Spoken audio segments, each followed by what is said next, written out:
Oi, gente, tudo bem? E aí, oi, Bia. E aí, beleza, Caio? Tranquilão? Vamos chamar nossa convidada.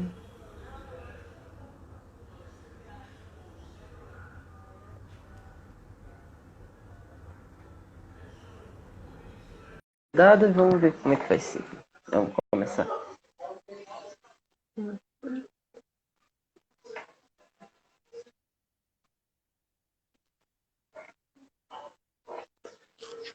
Oi, e aí, André, beleza? Boa tarde.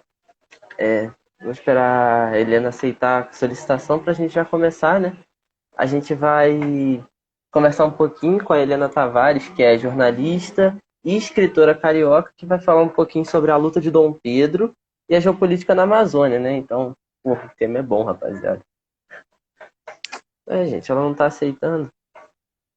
Deixa eu ver se tá tudo certo aqui com ela. Vamos ver.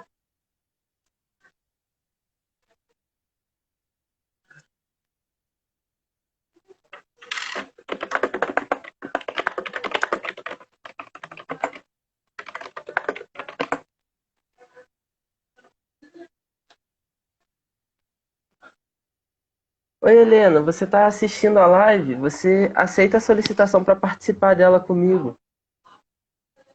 Que aí a gente começa. Vou te enviar de novo. Enviei. Aí, pronto. Oi, tudo bem? Boa tarde. Boa tarde. Boa tarde. Se apresenta um pouco pra gente, Helena. Eu sou muito ruim de apresentações, viu?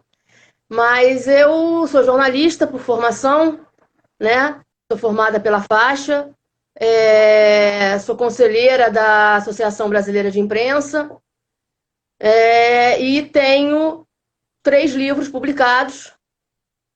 O primeiro deles foi sobre a ditadura militar, foi uma série de entrevistas, um trabalho jornalístico que gerou depois um livro, reuniu as entrevistas num livro, pessoas que viveram aquela época da ditadura, né? Que se chama O Problema é Ter Medo do Medo. É o meu primeiro livro. Tem um livro do meio que foi uma biografia de um sindicalista, ex-deputado aqui do Rio de Janeiro, chamado Fernando Bandeira. O livro se chama Bandeiras de Luta. E tenho também o mais recente, o meu livro até agora de mais sucesso, que é Um Bispo contra Todas as Cercas, A Vida e as Causas de Pedro Casaldáliga, biografia do bispo de São Félix do Araguaia, que faleceu agora em agosto, né, desse ano, faleceu em 8 de agosto. Então é isso, eu sou uma jornalista por formação que os caminhos me levaram a ser biógrafa, né? Hoje em dia eu me dedico a escrever biografias, estou atualmente escrevendo a biografia de um teatrólogo que era muito amigo meu e faleceu em maio desse ano de Covid, né? Que é o Jesus Chediak.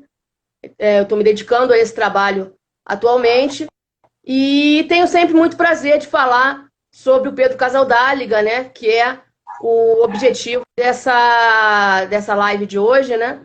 Agradeço a Cristiane Passos pelo convite. Certo. Cara, muito legal tudo isso que você fez e, assim, é um trabalho realmente impressionante, né?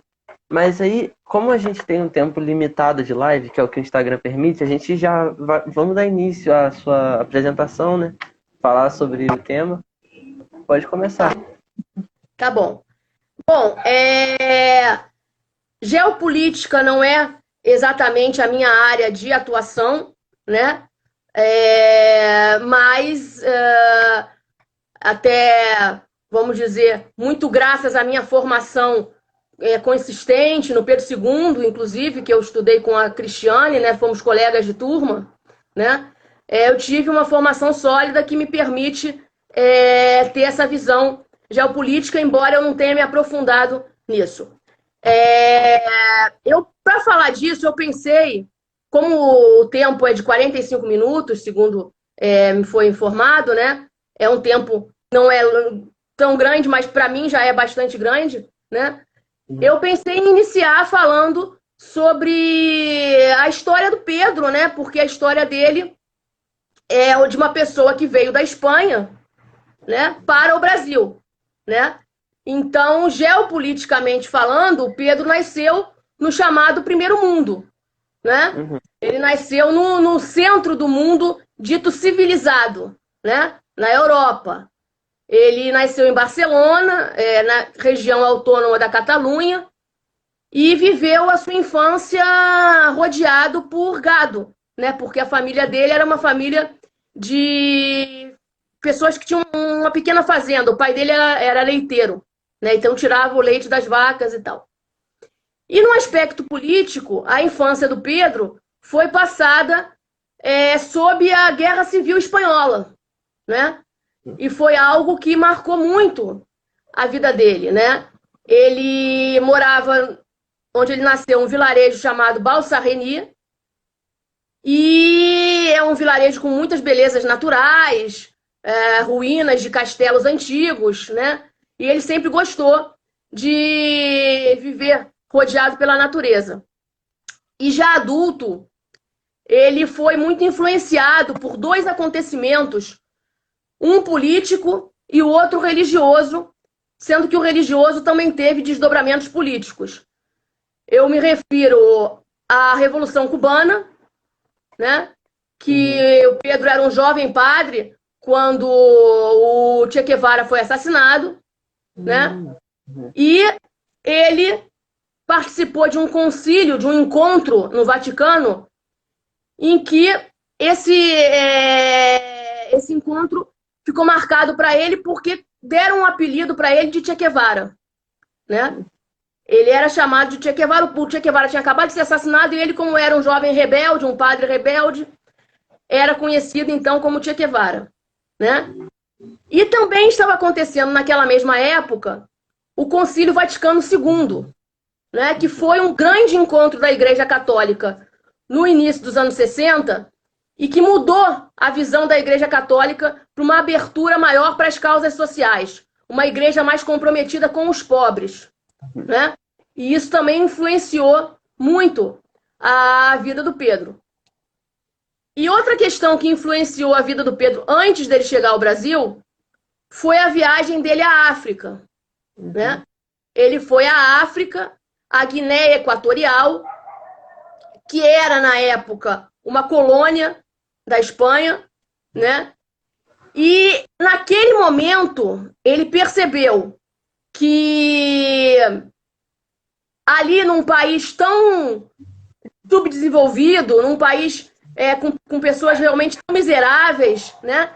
Ele percebia que a visão de igreja que ele tinha na Europa não podia ser a mesma a ser aplicada no chamado Terceiro Mundo, né? Isso ele percebeu antes de vir para o Brasil, né? E ele confirmou isso ao chegar no Brasil, né? Ao chegar na Amazônia, na São Félix do Araguaia, que foi a cidade onde ele viveu desde 1968, quando ele chegou no Brasil, até a morte dele, né?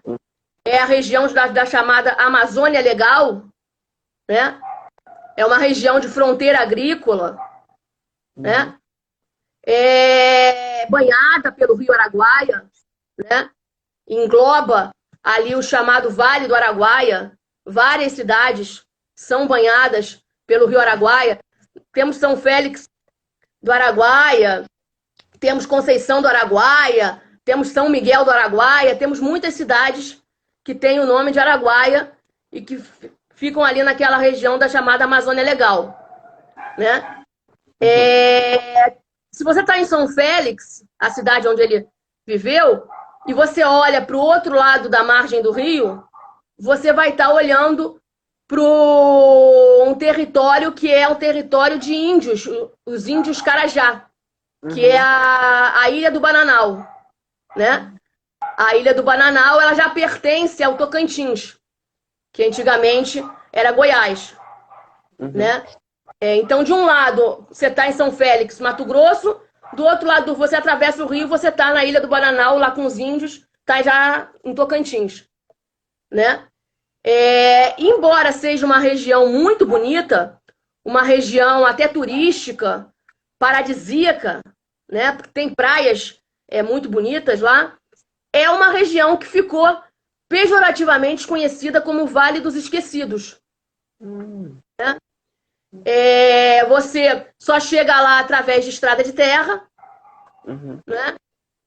E você pouco ouve falar daquela população nos telejornais, né? Se você assistir o Jornal Nacional 300 milhões de vezes, se você uma vez você ouvir falar daquela região, você vai dar muita sorte, né? Porque é uma região que realmente não aparece nos jornais. Quando aparece, é para falar de alguma violência, algum conflito de terras, né? Não é uma região que esteja aí na mídia, né? Então ficou conhecido como Vale dos Esquecidos, né? E injustamente, o Pedro Casaldáliga foi sempre acusado de ter, de certa forma, favorecido aquela região a ser chamada de Vale dos Esquecidos, porque ele foi sempre acusado de ter impedido o progresso de chegar àquela região, né? E aí, eu analisando aqui o que eu poderia falar de relevante realmente dentro dessa questão geopolítica, de geografia, poder, né? Eu acho que o que eu posso fazer aqui de melhor é levar vocês a refletirem sobre o que afinal é o progresso, né? Porque o Pedro Casaldáliga, né? Ele sempre lutou por um progresso que não mate, né? Um progresso que não seja aquele progresso que passa com uma locomotiva em cima de índios, matando os índios, e isso para as pessoas é progresso. Ele lutava por um progresso que não matasse, né? E aí, para isso, para fazer essa reflexão, eu vou trazer aqui um resgate histórico, né? O Pedro Casaldáliga chegou no Brasil em 68, né? Em 5 anos antes, em 1963, o Vinícius de Moraes publicava um poema chamado Os Homens da Terra. Esse poema do Vinícius de Moraes, eu vou ler um trechinho aqui, que é assim: queremos que a terra possa ser tão nossa quanto vossa, porque a terra não tem dono, senhores donos da terra. Queremos plantar no outono para ter na primavera amor em vez de abandono, fartura em vez de miséria. Então, para o Vinícius de Moraes, nosso poeta, diplomata, né, que foi expulso do Itamaraty pela ditadura militar, né? Para o Vinícius de Moraes, progresso é isso, era isso, né? Fartura em vez de miséria, né? E era exatamente o progresso pelo qual o Pedro Casaldáliga lutava, né? E aí veio o golpe de 64, o golpe militar, e o primeiro general, o Castelo Branco, tinha outro entendimento sobre o que é progresso e resolveu implementar o chamado Estatuto da Terra, que atingiu em cheio aquela região da chamada Amazônia Legal, facilitando a criação de grandes empresas rurais, né? Então vocês vejam que, apesar de chamada Vale dos Esquecidos, aquela região sempre foi importante e estratégica para os interesses do governo, né? Especialmente para os governos que sempre temeram a reforma agrária e, para impedi-la, precisaram sufocar os movimentos de trabalhadores rurais, que eram apoiados pelo Pedro Casaldáliga. Durante toda a ditadura militar, aquela região foi alvo de incentivos fiscais da Superintendência do Desenvolvimento da Amazônia, a Sudam, né? Tais estímulos financeiros de isenção de impostos a grandes propriedades regavam a estratégia militar de colonizar a terra sem gente. O slogan era terra sem homens para homens sem terra. Era parte do plano de integração nacional do governo do general Garrastazu Médici, de 1969 a 1974.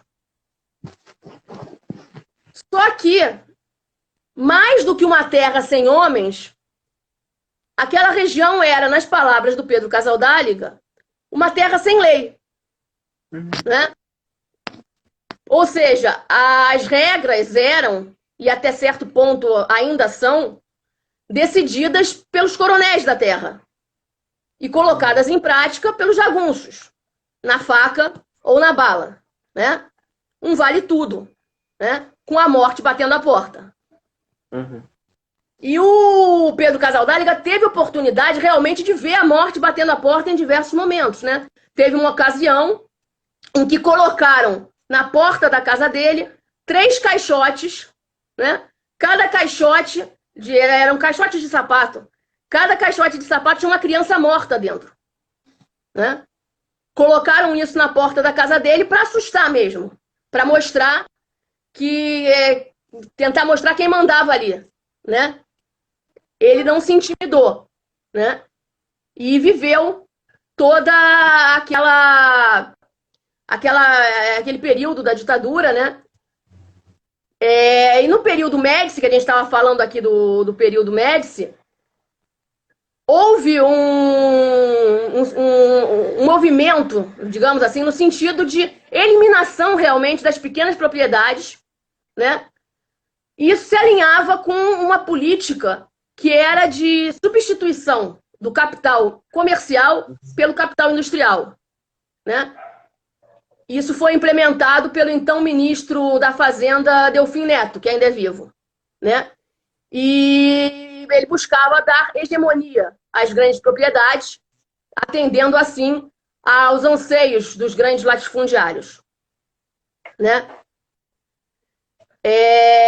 Assim, grandes latifúndios, né? E o que são latifúndios? São grandes, imensas fazendas a perder de vista, né? Uma das coisas que muito me impressionou quando eu fui várias vezes a São Félix do Araguaia, mas principalmente quando eu fui a primeira vez, foi passar,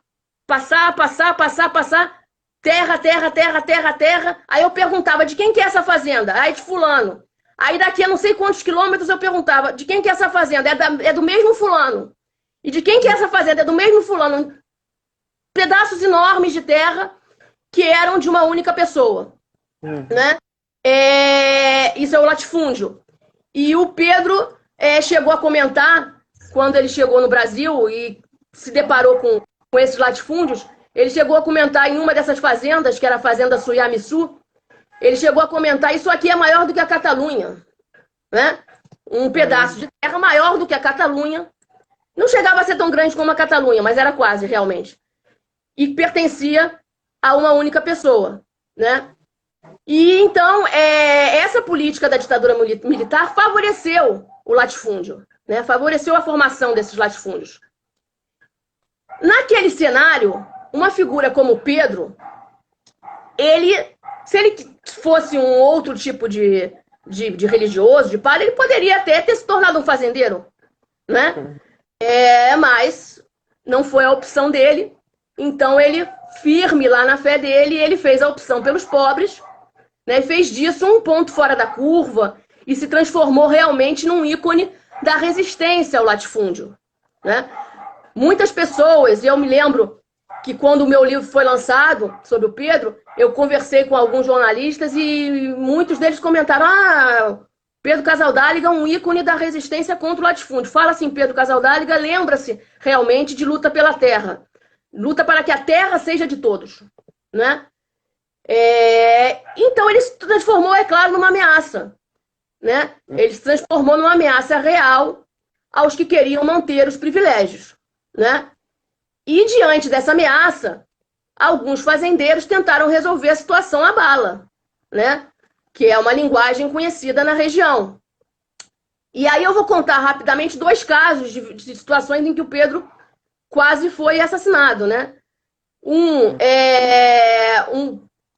jagunço foi pago para matar ele, só que o jagunço acabou desistindo e chegou na delegacia e falou que a mãe dele tinha dito que se ele matasse um padre, ele ia para o inferno, né? Então, ele falou que não ia matar e contou tudo para a polícia e desistiu, né? E uma outra situação, o Pedro se livrou porque mataram outra pessoa, que era o padre João Bosco Penido Burnier, que em 1976 eles estavam entrando numa delegacia para defender mulheres que estavam sendo torturadas, e um militar que estava na delegacia deu uma coronhada e um tiro no padre João Bosco, acreditando que era o Pedro, que aquela pessoa que ele estava matando era o bispo, né? Porque o cara estava com roupas de religioso e o Pedro estava com roupas comuns, né? Como nós estamos aqui, né? Então ele acabou se livrando porque o cara foi morto no lugar dele. Enfim, ele teve muitas situações de ameaças de morte, né? E de quase realmente ter morrido. Mas chegou aí aos 92 anos e acabou morrendo já depois de sofrer muito, porque ele estava com Parkinson, né? Bom, voltando aqui à questão da Amazônia e como é que o Pedro lidou com a situação da região. O Pedro se deparou com muitas denúncias de escravidão moderna nas diversas fazendas da região, né? Condições degradantes de trabalho, né? Inclusive o Pedro, um dos primeiros documentos que ele lançou, antes mesmo de se tornar bispo, ele se tornou bispo em 1971. Em 1970, quando ele era padre ainda aqui no Brasil, já em São Félix, ele lançou o documento Escravidão e Feudalismo no Norte do Mato Grosso, né? E ele ficou depois conhecido pela luta contra a escravidão. Teve um prêmio jornalístico que hoje se chama Prêmio Jornalístico contra a Escravidão Pedro Casaldáliga, né? São trabalhos jornalísticos contra a escravidão que levam o nome do Pedro Casaldáliga. E por causa dessas denúncias de escravidão moderna, o Pedro chegou a amaldiçoar fazendas, como a Fazenda Frenova, a Fazenda Piraguaçu, né? A Frenova teve um caso interessante, uma situação absurda, que ocorreu em dezembro de 1973, que foi uma ocasião em que os proprietários resolveram cercar o rio Tapirapé, né? Então, eles não estavam satisfeitos em ter o território da fazenda, da terra, eles cercaram o rio, né? E aí eu vou ler aqui um pedacinho do que o Pedro Casaldáliga escreveu sobre isso. Ele disse assim: a Frenova está desmoralizada. Também pudera. A última foi cercar com 4 fios de arame o próprio rio Tapirapé. Só falta agora que um dia essas onipotentes fazendas resolvam cercar o céu e soltar seus bois para pastar nas nuvens. Pedro Casaldáliga, num livro de 1978. Nessa fazenda Frenova, havia uma fazendeira cruel, né?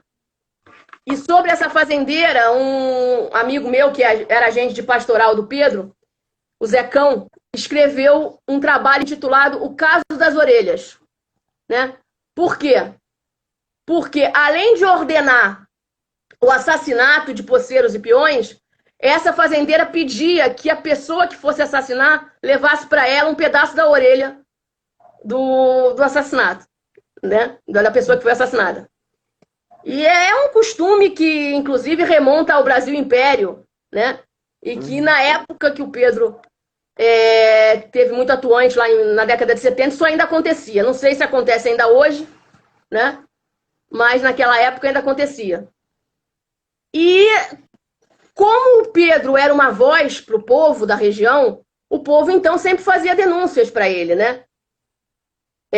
Tem o caso da denúncia dessa fazendeira, né? E vários outros casos. Mas, mesmo assim, o Pedro sempre dizia que ele não amaldiçoava as pessoas, ou seja, ele não amaldiçoava a fazendeira. Ele amaldiçoava a fazenda, né? Que é um pouco do que diz a Bíblia, amaldiçoar o pecado e não o pecador, né? Bom, aí teve um caso em 1983, que eu acho interessante também contar, que o bispo pediu aos agentes de pastoral que pegassem um punhado de terra da sepultura de 2 peões assassinados.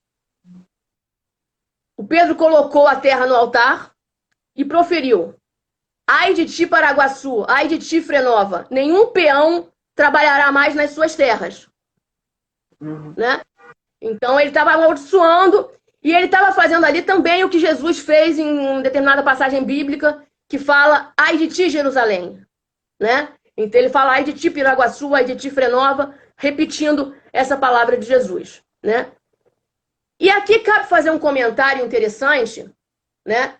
Que assim como o Pedro ele optou por excomungar o latifúndio para defender os pobres, há também os que usam essa arma da excomunhão para defender ricos, né? Durante a minha pesquisa, eu descobri que o Francisco Julião, né, que era o líder das ligas camponesas antes do golpe de 64, era um cara que buscava a reforma agrária, né? Ele contou que houve religiosos que tentaram excomungar também as ligas camponesas, né? Bom, o Pedro, numa região geopoliticamente tão complicada como essa região da Amazônia Legal, ele logo de cara ele percebeu que ele não podia ser um homem de conciliação, entendeu? Ele dizia, por exemplo, se você diz que fez a opção pelos pobres, mas você, na prática, vai tomar cafezinho todo dia na casa de um rico, então você já se vendeu. Ele, desde que chegou a São Félix, ele percebeu que não havia meio termo. Né?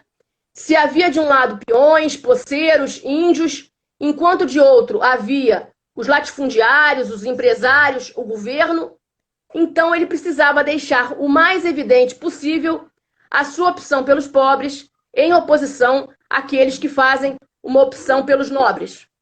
Né? E aí, voltando à nossa reflexão que eu propus sobre o que é progresso, cabe questionar: para quem se busca o progresso? Para os pobres ou para os nobres? Né? A gente vai ter uma pista sobre isso se a gente analisar o fato de que em São Félix do Araguaia, antes de ter estradas decentes, já tinha aeroporto. Né? Até hoje, tem estradas de terra, não tem asfalto, mas tem aeroporto. Por quê? Porque quem tem avião pode sair e chegar lá. Pode sair de lá, pode chegar lá a qualquer hora. Né? Então, para quem que é o progresso? Né? Para quem tem avião. E isso o Pedro pôde constatar logo na chegada ao Araguaia. Né? Quando ele foi convidado para um almoço na fazenda Suyamissu, aquela que era maior do que a Catalunha, segundo ele, né? E ele se lembra que lá eram 160 convidados, chegando em 20 aviões. Né? Então, ter aeroporto é um progresso, né? Claro, mas é um progresso para poucos. Então, não é por outro motivo que o Pedro chama o progresso de mentira, num poema dele intitulado Canção da Foice e do Feixe. Né? Por exemplo, outro caso relativo à questão do progresso é a hidrovia, né? A hidrovia Araguaia-Tocantins. Houve uma grande oposição do Pedro para que se fizesse essa hidrovia. Né? Não só do Pedro, mas também dos indígenas. Ele estava do lado dos indígenas. Os indígenas Carajá e Tapirapé sentiam que aquela hidrovia ia passar por eles destruindo tudo. Não é? Então a obra acabou nunca se tornando realidade. Houve muita oposição. Né? E em novembro de 2000, quando o Pedro ganhou o título de doutor honoris causa pela Unicamp, né? Ele aproveitou aquela solenidade, né, para protestar contra a hidrovia, dizendo: essa obra vai prejudicar o rio, vai prejudicar os peixes, vai prejudicar as populações ribeirinhas. Né? E aí ele deu uma pequena entrevista, que eu vou ler um parágrafo aqui, que ele disse assim: além de afetar as áreas indígenas, prejudicaria a pesca e o turismo. Eu digo para as autoridades: ninguém visita um canal, né? Porque ele acreditava que o rio ia virar um canal, ia ficar soterrado, ia virar um canal. Para comportar a hidrovia, as praias terão de sumir. O Araguaia, muito volúvel, anárquico, muda o traçado a toda hora. É um rio muito raso e possui bancos de areia em toda a extensão, o que exigirá uma dragagem constante. Então ele argumentou, né, de por que aquela hidrovia não iria ser um progresso sustentável. Como hoje em dia se fala muito, né, de sustentabilidade, né? Ele buscava justamente um progresso sustentável, né? Nessa mesma época, ele estava muito realmente empenhado em provar os malefícios da hidrovia, e ele reuniu lá no Centro Comunitário Tiirene, que foi um centro comunitário que ele fez em São Félix do Araguaia, ele reuniu quase 1.000 pessoas, né? Gente de todo tipo, promotores, autoridades, né? E o povão, né? Para fazer uma assembleia para decidir se a hidrovia era boa ou não para a região, né? E aí acabaram que eles decidiram que a hidrovia não era boa e continuaram lutando contra a hidrovia e até hoje a hidrovia não saiu, né? Agora, embora ele tenha se colocado contra esses grandes projetos que prejudicariam, né, a população local, por acreditar que a empresa e as pequenas comunidades seriam realmente prejudicadas, né? Ele também sempre reivindicou melhorias para a região, né? Então, por exemplo, ele deu uma entrevista em 2011 em que ele disse assim: é preciso proporcionar um desenvolvimento harmônico a toda a região. E há possibilidades disso. Há 40 anos reivindicamos estradas. Agora estão fazendo algum asfalto, mas nos dias de chuva fica muito difícil. Os políticos já poderiam ter feito muito mais nas áreas de saúde, educação e comunicação, ainda muito precárias. Então, eles também reivindicavam um progresso que também não chegava, né? Eu tive a oportunidade de conversar com políticos, né, inimigos realmente do Pedro, porque a gente, quando faz um livro biografia, a gente não conversa só com os amigos, né? A gente também conversa com os inimigos. Eu conversei com um ex-prefeito de São Félix do Araguaia, chamado Filemão Limoeiro, né? E perguntei para ele se o Pedro, afinal de contas, era o responsável pelo Vale dos Esquecidos, quem é que tinha criado o Vale dos Esquecidos. E ele riu, né? E ele falou: não foi o Pedro. Quem cria o Vale dos Esquecidos é o governo, né? Ele admitiu, né, que realmente o responsável por aquela região ser o Vale dos Esquecidos são os governantes, né? Mas, de qualquer maneira, esse cara, ele acha que o Pedro prejudicou o tal do progresso, né?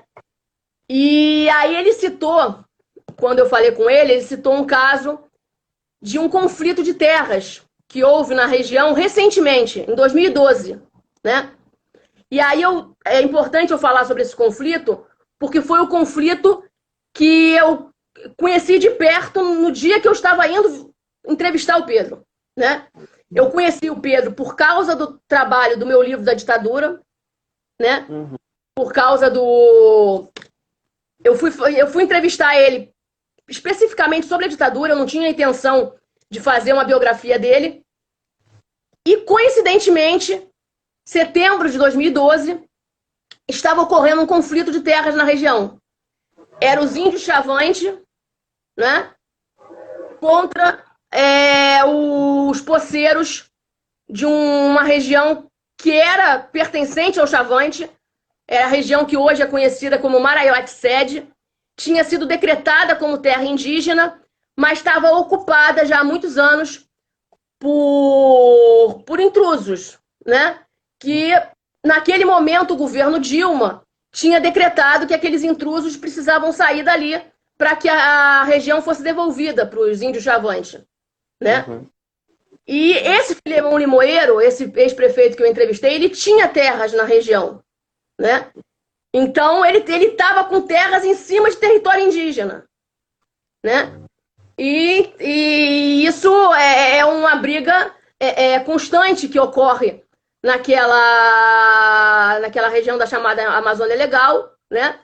Uhum. Que, na verdade, se nós formos pensar, o Brasil inteiro é território indígena, né? Tudo o que nós conhecemos hoje foi construído sob muito sangue, principalmente dos indígenas, né? Mas ainda há territórios, né, em que os índios lutam para manter, né, a sua cultura, né? E lá é um deles. Acabou que o território foi devolvido para os índios Chavante, né? Eu entrevistei também o cacique Damião, né, que é o cacique do Chavante, e ele é muito grato ao Pedro Casaldáliga, né, por toda a ajuda que ele deu e tal, né? Enfim, por tudo isso, gente, vocês podem imaginar que o Pedro foi um homem muito amado, mas também um homem muito odiado, obviamente, né? Atribuíam a ele milagres que ele nunca fez, né? E também pecados que nunca cometeu, né? Como isso são palavras de um padre, Paulo, né? Mas esse padre, ele acredita que a Igreja Católica, através da atuação do Pedro, interferiu positivamente na geopolítica daquela região, no processo histórico também daquela região. Esse padre, ele tem convicção que se a prelazia do Pedro Casaldáliga, ou seja, a diocese do Pedro Casaldáliga, não estivesse lá nos anos 70, aquilo hoje seria único e exclusivamente pasto do latifúndio, né? Não existiria, de repente, nem a cidade de São Félix do Araguaia, né? Porque os fazendeiros teriam tomado tudo aquilo, né? Agora, é importante dizer que o Pedro Casaldáliga, ele não foi um raio num céu azul. Primeiro, ele pertence a uma geração iluminada da Igreja Católica, que teve muitos bispos que tiveram atuação parecida com a dele, né? E também, não só bispos, mas religiosos diversos, né? Especialmente da chamada Teologia da Libertação, né? Que é a ala do Pedro na Igreja Católica. Esses religiosos, eles abraçaram movimentos sociais, lutando realmente por um progresso que seja um progresso sustentável, um progresso que não mate, né?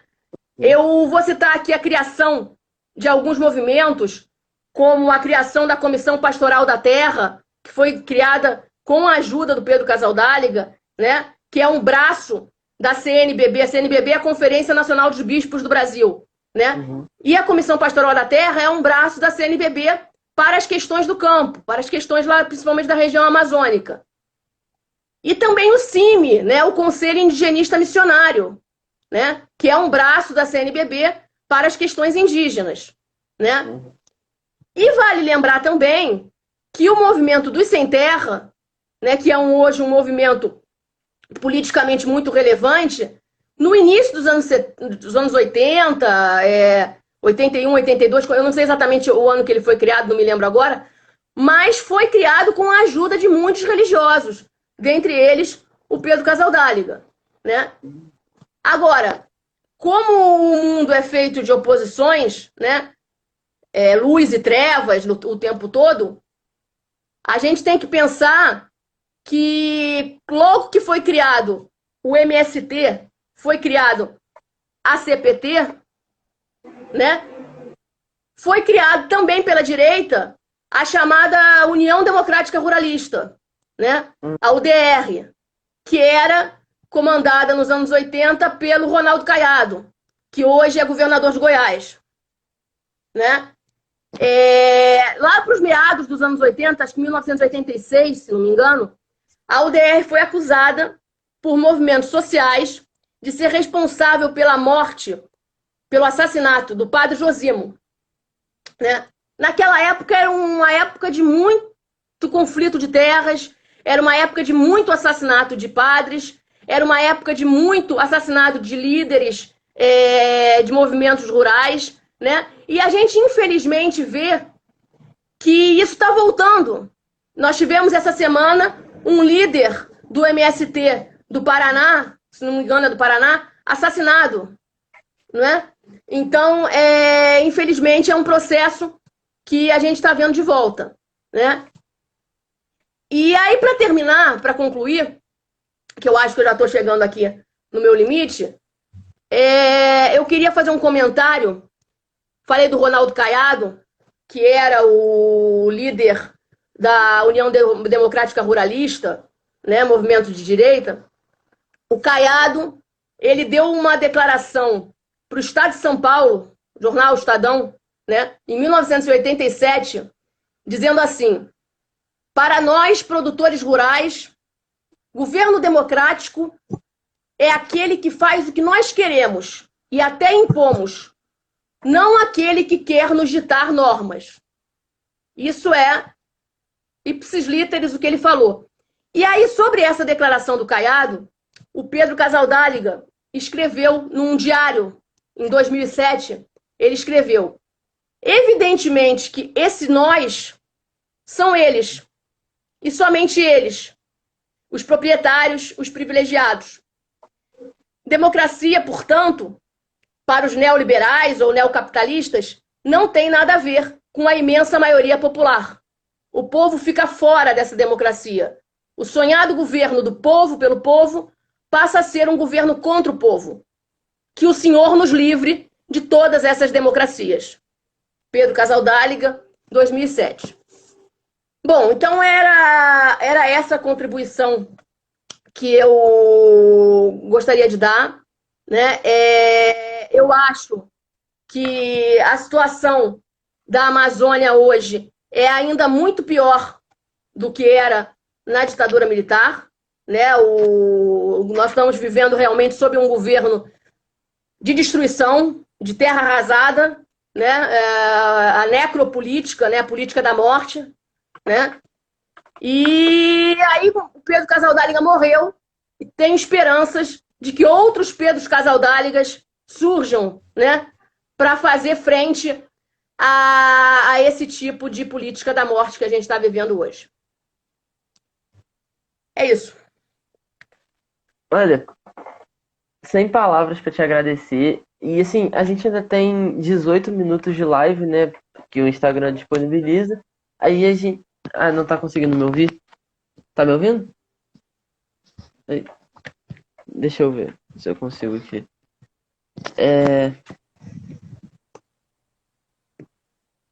Conseguiu agora?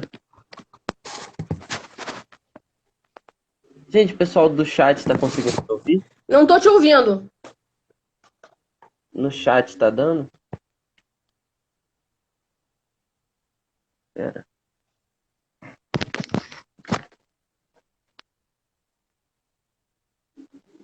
Agora tá dando pra me ouvir?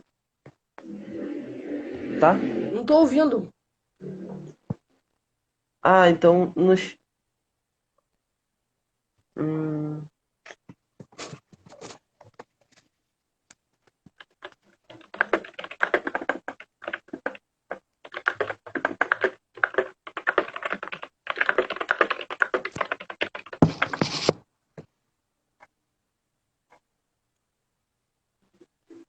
Deixa eu ver. Consegue agora? Helena? Não tá dando pra ouvir, né?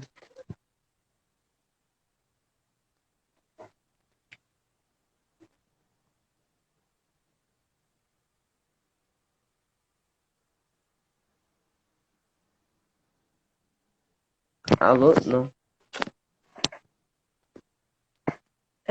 Eu acho que é uma opção.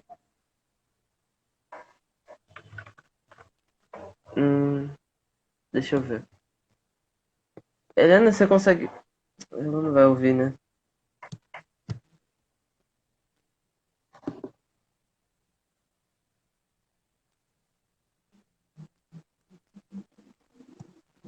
Podemos, mas a gente precisa que ela leia o chat.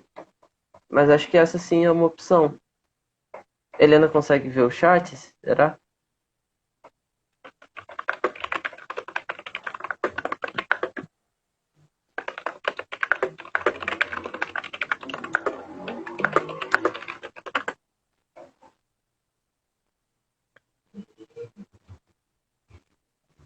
Deixa eu tentar contatá-la pelo Instagram.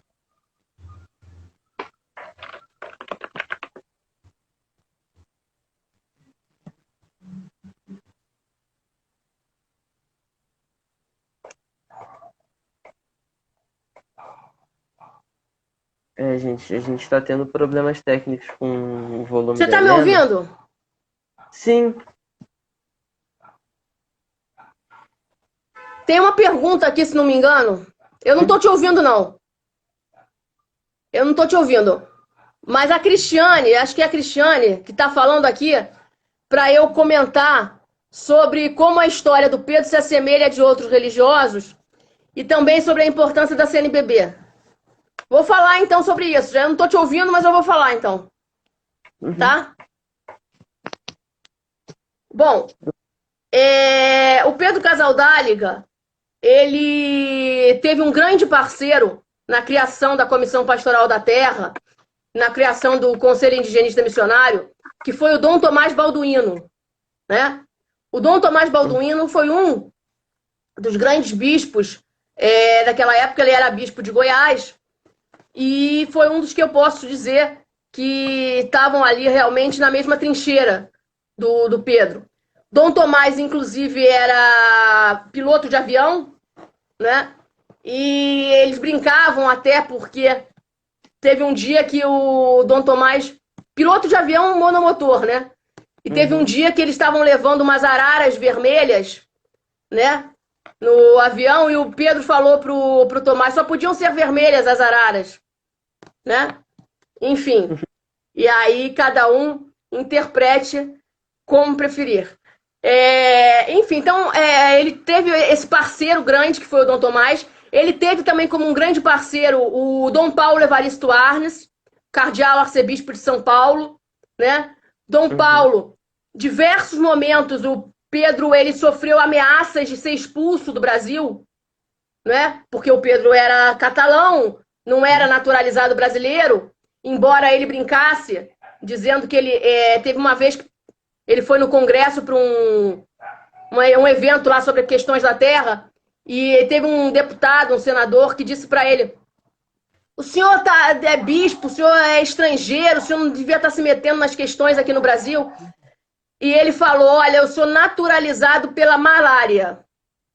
Porque ele teve 19 malárias. Ele teve 19 malárias. E ele, então, dizia que a malária tinha naturalizado ele, tinha feito ele ser brasileiro, né? Mas ele não era brasileiro de papel passado. Então, diversas vezes tentaram expulsar ele do Brasil. E o Dom Paulo Evaristo Arnes sempre intervia. Ele sempre tentava ajudar o Pedro para que ele não fosse expulso do Brasil, né? E teve um dia que o Dom Paulo Evaristo Arnes foi ao Papa Paulo VI, né? Que foi o Papa anterior ao João Paulo II, e contou para o Paulo VI as perseguições que o Pedro estava sofrendo. Então, o Dom Paulo Evaristo Arnes trouxe para o Brasil a seguinte mensagem do Paulo VI. Olha, o Paulo VI falou: digam aí no Brasil que quem mexer com o bispo do Araguaia estará mexendo com o próprio Papa, né? Mexeu com ele, mexeu comigo. Então, ele teve a proteção do próprio Papa também, né? Através da intervenção do Dom Paulo Evaristo Arnes, né? Outros que a gente pode citar como pessoas que estavam na mesma luta que o Pedro: Dom José Maria Pires, né, que naquela época era o único arcebispo negro da Igreja Católica. Por causa disso era chamado de Dom Pelé, né? Embora o Pedro preferia chamar ele de Dom Zumbi, né? Uma alusão ao Zumbi dos Palmares, né? E tem vários outros casos, né, de bispos da época que realmente lutavam ali nas mesmas trincheiras do Pedro, e inclusive assinavam documentos junto com Pedro, né?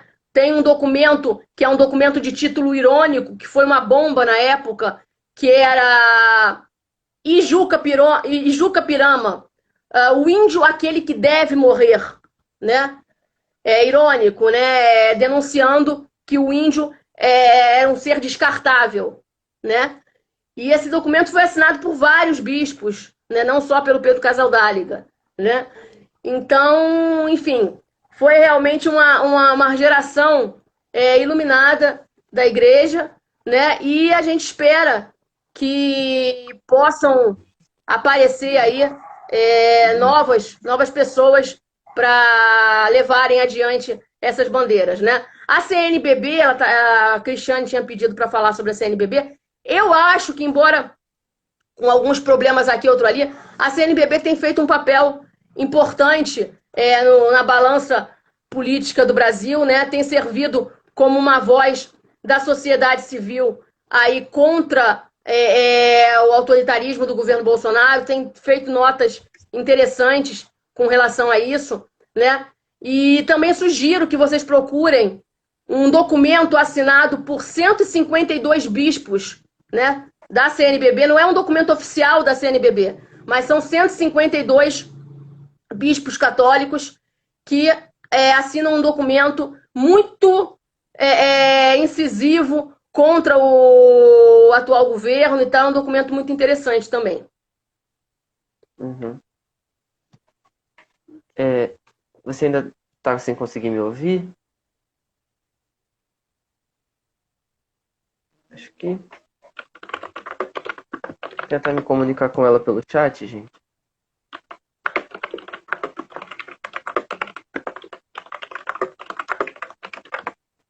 Será que ela vai conseguir ver?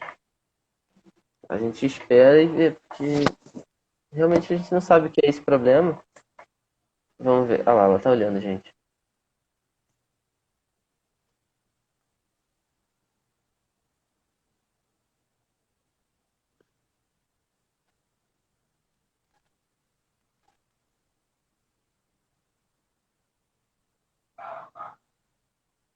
Sim, Cris, ela não tá conseguindo me ouvir, mas a gente tá tentando se comunicar pelo chat para ver se ela consegue ver as próximas perguntas.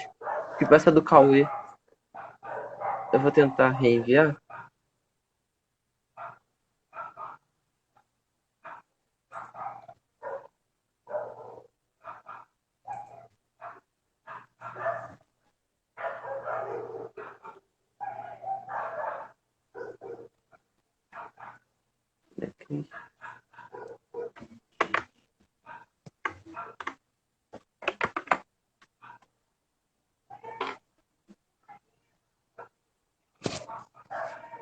Bom, acho que infelizmente a gente não vai acabar não conseguindo. Ô, Nicolas, estão me pedindo para falar sobre a teologia da libertação. Sim. Uhum. Vamos lá. Eu não vi o nome da pessoa aqui. Nick Cruz está dizendo que é muito debatida a teologia da libertação entre os jovens, né? Se está dizendo, eu acredito. Eu pensava que não, mas que bom saber que a teologia da libertação é debatida entre os jovens. Bom, o Frei Beto, que foi uma das pessoas que eu entrevistei para a biografia do Pedro Casaldáliga, ele diz que o Pedro Casaldáliga é a teologia da libertação, né? Pedro Casaldáliga encarnou realmente como ninguém, né? A prática da teologia da libertação, né? Então, quando o Pedro Casaldáliga foi sagrado bispo, inclusive agora em 23 de outubro, fez 49 anos da sagração dele como bispo. Foi em 23 de outubro de 1971. Naquele ano, a teologia da libertação era nascente, né? O Leonardo Boff estava escrevendo o livro famoso Jesus Cristo Libertador, né? O Gustavo Gutierrez, que é considerado o pai da teologia da libertação, tinha acabado de lançar também seu livro Teologia da Libertação Perspectivas, né? Então, estão me dizendo aqui que é o Nicolas, que é o... Pois é, obrigado. Fiquei feliz de saber que a teologia da libertação está sendo debatida entre os jovens. Como eu estava dizendo, o Pedro Casaldáliga, ele foi sagrado bispo num ano em que a teologia da libertação estava bombando, né? Teoricamente, nos livros, enfim, as teorias da teologia da libertação estavam sendo colocadas, estavam sendo publicadas, né? Leonardo Boff, Gustavo Gutierrez, né? Hugo Assmann, que é um cara que teve uma visão da teologia da libertação mais voltada para a questão da educação, né? Uma coisa mais próxima do Paulo Freire, né? Uhum. E então estava tudo sendo escrito e sendo publicado. E aí o Pedro Casaldáliga, o que que ele fez? Ele foi lá e ele viveu aquilo tudo que estava sendo publicado. Ele colocou em prática. Eu vou até tentar mostrar aqui para vocês uma foto que tem no meu livro, que é a foto da sagração do Pedro Casaldáliga como bispo, né? Peraí só um minuto que eu vou tentar mostrar aqui.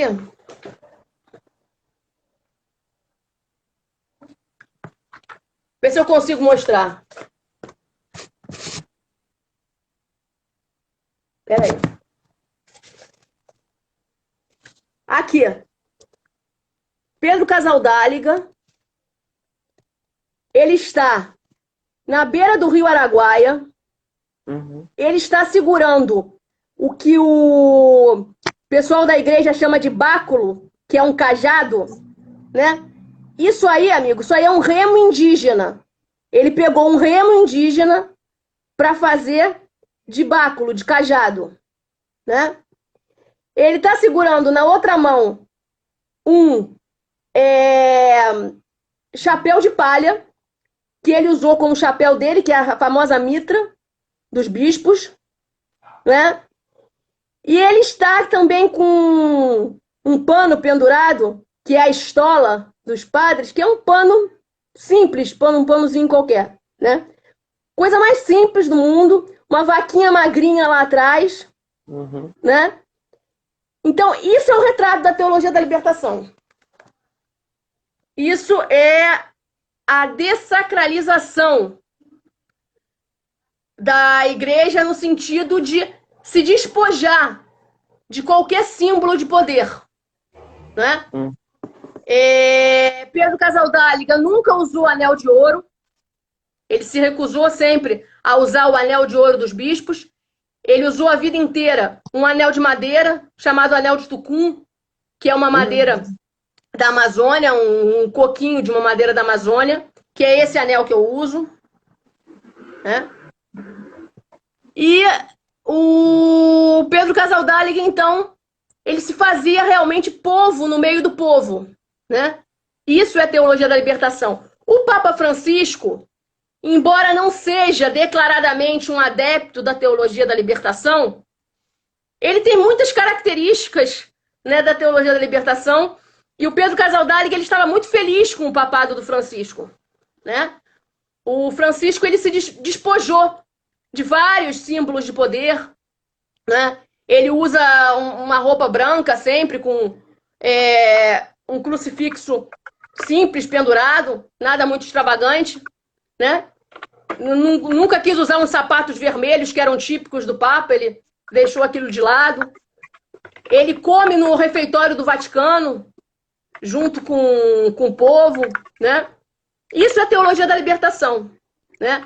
É acreditar que Jesus Cristo não é um Deus que veio para oprimir, é um Deus que veio para libertar, né? Essa é a essência da teologia da libertação. E o Pedro dizia que ele não entendia como é que poderia haver uma teologia que não fosse da libertação. Porque para ele falar de teologia, estudo de Deus, só poderia ser falar de libertação, né?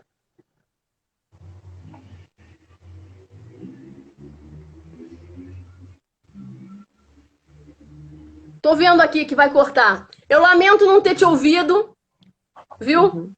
Mas mais uma vez agradeço o convite, agradeço a sua companhia. Espero ter contribuído aí para a reflexão. Helena, foi um prazer imenso, assim, infelizmente você não conseguiu me ouvir, mas espero que depois, no vídeo que vai ficar gravado, você consiga ouvir, porque nós realmente ficamos